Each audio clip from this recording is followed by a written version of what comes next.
قبر وي دغه تور کارغه دلته دی وایي چې څوک دا خبره کوي چې دا قبر کې دا مړی اورېدل کوي وایي دا پکا مشرک دی.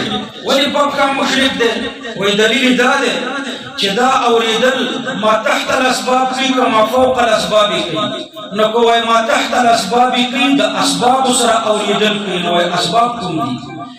اسباب وخا او که د اسبابو نه ما فوق اسباب نشته او اورېدل کوي نو چې اسباب نه یو اورېدل کوي دا د الله صفتي ما فوق الاسباب اورېدل د الله صفتي نو تاسو خو د الله صفت دی مړي ته ثابت.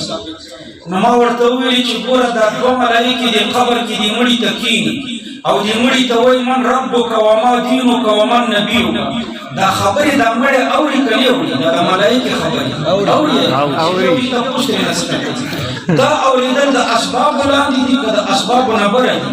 که د اسبابو لاندې وي نو د کومو اسبابو لاندې دي؟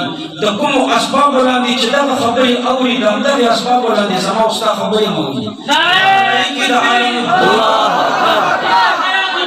زنده‌باد عقیده حیات النبی زنده‌باد عقیده حیات النبی نعره تکبیر شیخ رحیم الله حقانی صاحب زنده‌باد.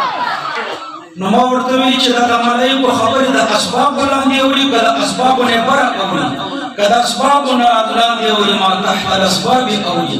نو دلته کوم اسباب دي؟ د دې کومو اسبابو د وجې نه چې د ملایکو خبرې اوري د همدغې اسبابو د وجې نه د انسانانو خبرې هم اوري. ملایکې هم د دې دنیا والا خلک دي او انسانان هم د دنیا والا خلک دي. او کته وایي چې دلته د ملایکو خبرې ما فوق الاسباب اوري اسباب نشته او اوري نو بیا خو پکا مشرک تم شوي ځکه د الله صفت ورته ثابت کړو.